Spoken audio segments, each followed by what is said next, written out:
This is video number 1, Contemporary Practice, Traditional Materials. Now this is the start of my sketchbook for traditional materials, and as we process I will turn the pages and you can see my development, my ideas and my visual research.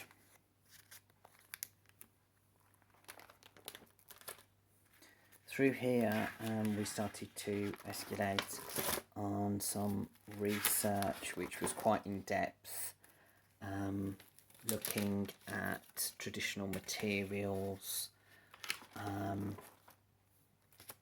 began to look at materials that were traditional in textiles around the world, from India, Asia, Mexican, and then I went into China, and then I came back to England and looked into Scottish textiles such as Harris tweed.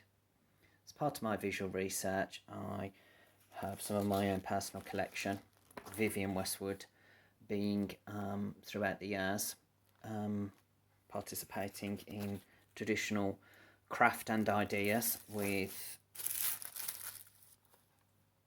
Harris tweed, and as we can see, further to my in-depth researching the orb. Harris tweed also has an orb which is a strength of heritage and in relationship to the craft. Here we can see I did some research into the local aspects of Kidderminster and carpets as a textiles, again connecting Vivienne Westwood with her carpet dresses. Then I looked at the traditional Pringle and their motifs. Again, Vivienne Westwood has used these iconic patterns and tartans in her collections.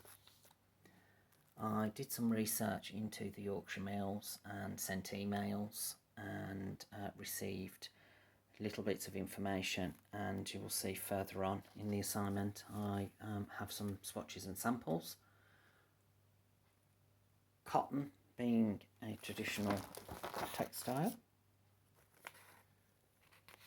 which led me on to start to look at labels, and they obviously also inform you what the textile content is within our fabrics. These are some samples from Morton & Bales. They were a great company to email and correspond with, and also were Harris tweed. They sent a lot of information. I popped into a carpet shop and got some information on Brinton's and the local church St Mary's just at the end of the hill where the canal is, where I live. The family are actually buried there. Through here we can see that I researched some traditional fibres and made a few little experimentations and so forth. I found that mind mapping was a good source of building up information within this sketchbook to generate ideas and to give me a direction of where I wanted my assignment to flow.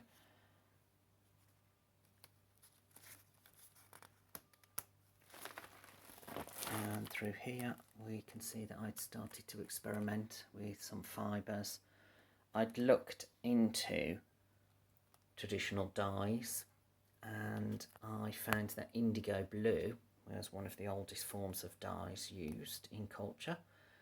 So here I experimented with some woven cotton calico, and also as well I did for speed, time and quickness, some beetroot juice to use as a classic vegetable dye, which is what I also researched.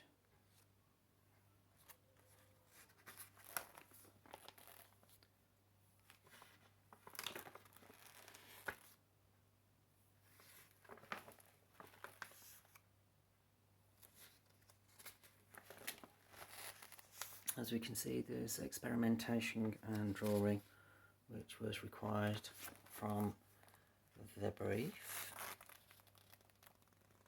Looking at textures and mark making. A lot of the mark making in the edges of almost like a fungus type result was just left and picked up by wet samples of calico left on paper.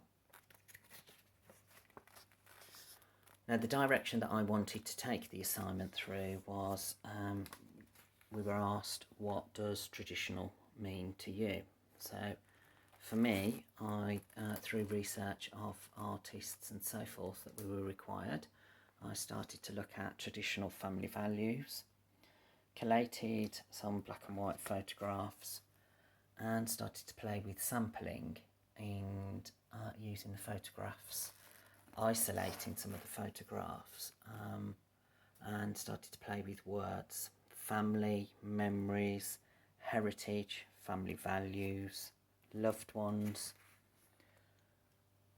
and then started to look at the idea of using a capsule with the textile and photograph.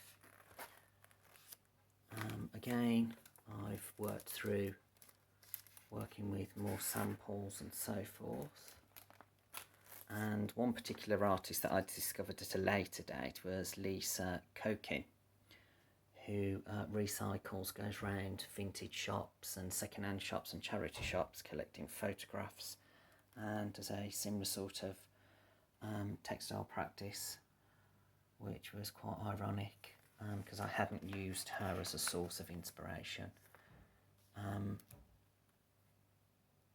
And this completes my traditional textiles.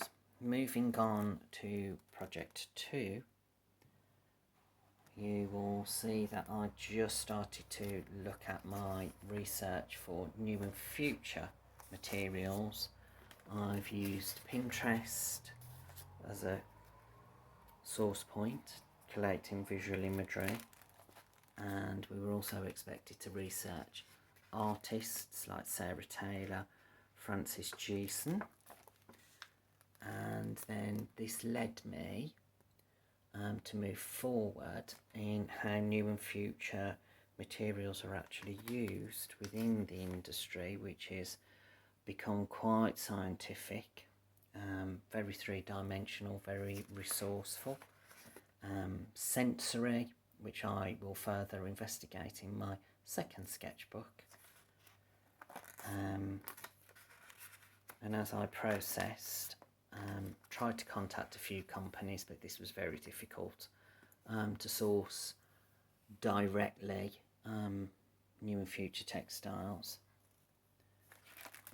And then the early stages of new and future materials, I started to collect materials that were medical related and anything that was textural, synthetic, man-made synthetics, and almost computerized digital plastics. So the early stages of investigation